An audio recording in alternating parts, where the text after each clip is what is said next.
Seguimos leyendo el libro de Hechos, del capítulo 21, del versículo 18-36, donde viene el juicio de Pablo. Al día siguiente, Pablo fue con nosotros para encontrarnos con Santiago, y todos los ancianos de la iglesia de Jerusalén estaban presentes. Después de saludarlos, Pablo dio un informe detallado de las cosas que Dios había realizado entre los gentiles mediante su ministerio.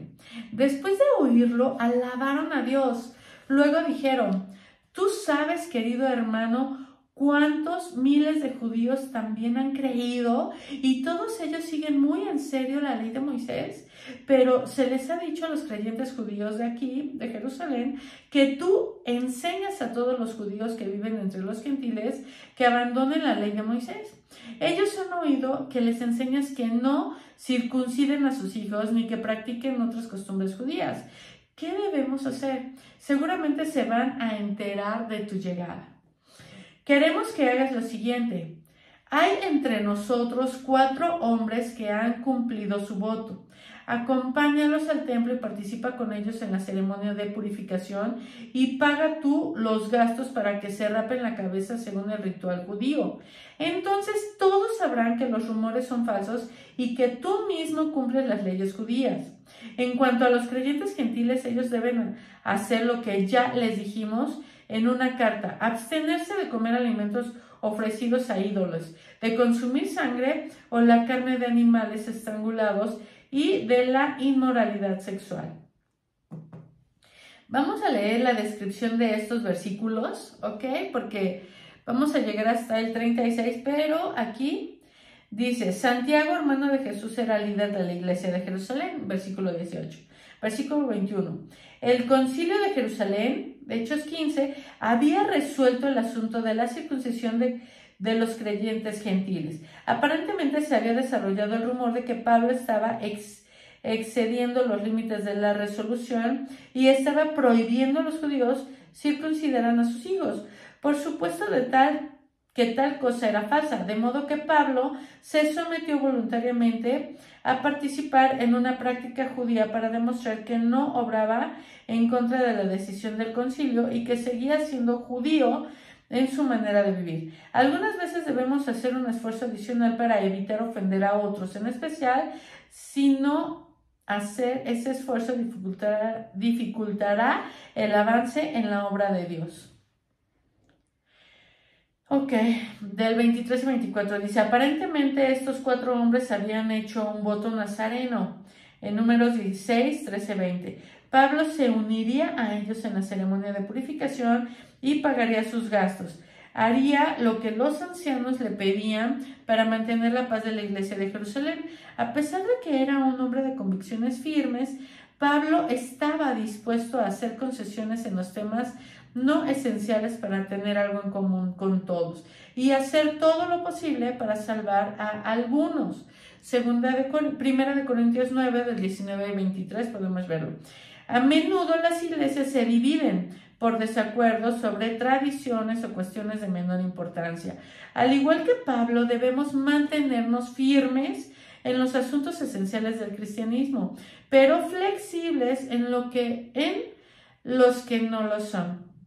Por supuesto, nadie debería violar sus propias convicciones, pero algunas veces tenemos que honrar a Cristo mediante la sumisión mutua para avanzar la buena noticia. Sigue: las leyes judías pueden entenderse de 2 maneras. De esas 2, Pablo rechazó una y aceptó la otra. Rechazó la idea de que las leyes del Antiguo Testamento proveen salvación a quienes las guardan. La salvación se da gratuitamente por un acto de gracia de Dios. Recibimos la salvación mediante la fe. Las leyes solo sirven para mostrar nuestros pecados. Pablo aceptó la persecución de que las leyes del Antiguo Testamento señalan a Jesucristo y preparan a las personas para su venida. Cristo cumplió la ley, nos quitó esa carga y la culpa que la acompañaba. No obstante, la ley aún enseña muchos principios valiosos y da pautas para vivir en gratitud. Pablo guardaba la ley como una costumbre, a fin de no ofender a quienes deseaba alcanzar con la buena noticia. Esto lo podemos ver en Romanos 3 del 21 al 31, 7, 4, 6, 13, 9, 10. Para más información acerca de la ley podemos ver Gálatas. Ok. Y seguimos leyendo la descripción del versículo 31. No recuerdo hasta dónde leí.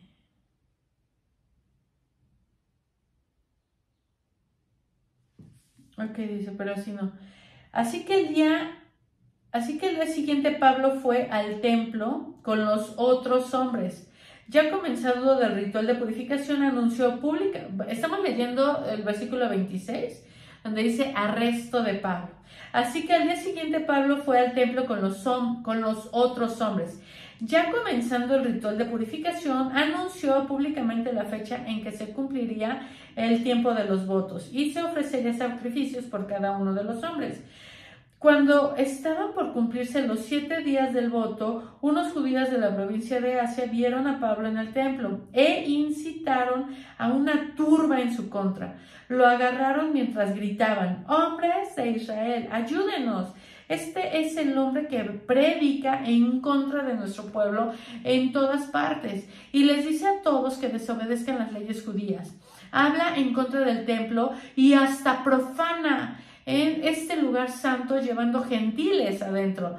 Pues más temprano, ese mismo día, lo habían visto en la ciudad de Trófimo, un gentil de Éfeso, y supieron que Pablo lo había llevado al templo. Toda la ciudad fue estremecida y por estas acusaciones y se desencadenó un gran disturbio. Agarraron a Pablo y lo arrastraron fuera del templo e inmediatamente cerraron las puertas detrás de él. Cuando estaban a punto de matarlo, le llegó al comandante del regimiento romano la noticia de que toda Jerusalén estaba alborotada. De inmediato, el comandante llamó a sus soldados y oficiales y corrió entre la multitud. Cuando la turba vio que venía el comandante y las tropas, dejaron de golpear a Pablo. Luego el comandante lo arrestó y ordenó que lo sujetaran con 2 cadenas. Le preguntó a la multitud quién era él y qué había hecho. Unos gritaban una cosa y otros otra. Como no pudo averiguar la verdad entre todo el alboroto y la confusión, ordenó que llevaran a Pablo a la fortaleza. Cuando Pablo llegó a las escaleras, la turba se puso tan violenta con los soldados que los soldados tuvieron que levantarlo sobre sus hombros para protegerlo. Y la multitud seguía gritando desde atrás: «¡Mátenlo! ¡Mátenlo!». Y hasta aquí vamos a llegar el día de hoy. Pero sin dejar de leer las descripciones de estos versículos, que viene a partir del versículo 21. 31. Dado que Jerusalén estaba bajo el control de Roma, las autoridades romanas investigarían cualquier disturbio en la ciudad. En ese tiempo, el oficial romano de más alto rango de Jerusalén era Claudio Lisias, comandante del regimiento de soldados romanos. Dice, al hablar en griego, dice del versículo 37 y 38, leemos que decía: «Cuando estaban por llevarlo adentro, Pablo le dijo vamos a leer hasta el 38, que dice: Pablo habla a la multitud. Cuando estaban por llevarlo adentro, Pablo le dijo al comandante: ¿puedo hablar con usted? ¿Hablas griego?, le preguntó el comandante sorprendido.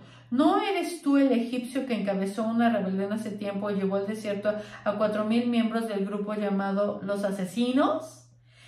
Uy, hasta aquí dejamos esto. Pero bueno, dice en la descripción: al hablar en griego, Pablo mostró que era un hombre culto y educado, no un rebelde cualquiera que provoca disturbios en la calle. Él usó ese idioma, captó la atención del comandante, le sirvió de protección y le dio la oportunidad de presentar su defensa. En el versículo 38 dice, el historiador Josefo escribió acerca de un egipcio que había encabezado una revuelta de 4,000 personas en Jerusalén en el 54 después de Cristo y luego había desaparecido. El comandante supuso que Pablo era ese rebelde. Vamos a dejar hasta aquí nuestra lectura. Ay, no, sí me seguí, es que me emocioné, pero tenemos que haber llegado hasta el versículo 36 donde decía la gente, mátenlo, mátenlo. Dios, gracias por tu palabra, Señor. Gracias porque tú nos muestras en esta historia, pues, todo lo que hasta la fecha a veces la gente continúa haciendo, Señor, etiquetando, juzgando, criticando, señalando, Señor. Y a veces, digo, la lengua es muy poderosa, tenemos que cuidar nuestra lengua, porque pues al final con nuestra lengua podemos matar, hacer y crear guerras. Así que Dios, guarda nuestra lengua, ayúdanos, Señor, para poder entender tu palabra, qué es lo que quieres que entendamos con respecto a este arresto de Pablo. Yo te pido que por favor tú nos des sabiduría en tu palabra, Señor, que nos ayude, Señor, a siempre recordarla cada vez que lo necesitemos. Y en este momento, pues yo veo a Pablo, Señor, como por un lado quiso hacer las cosas bien, quedando de acuerdo con algunos para ganar la vida de estas personas, y por otro lado, como otros judíos, pues querían matarlo.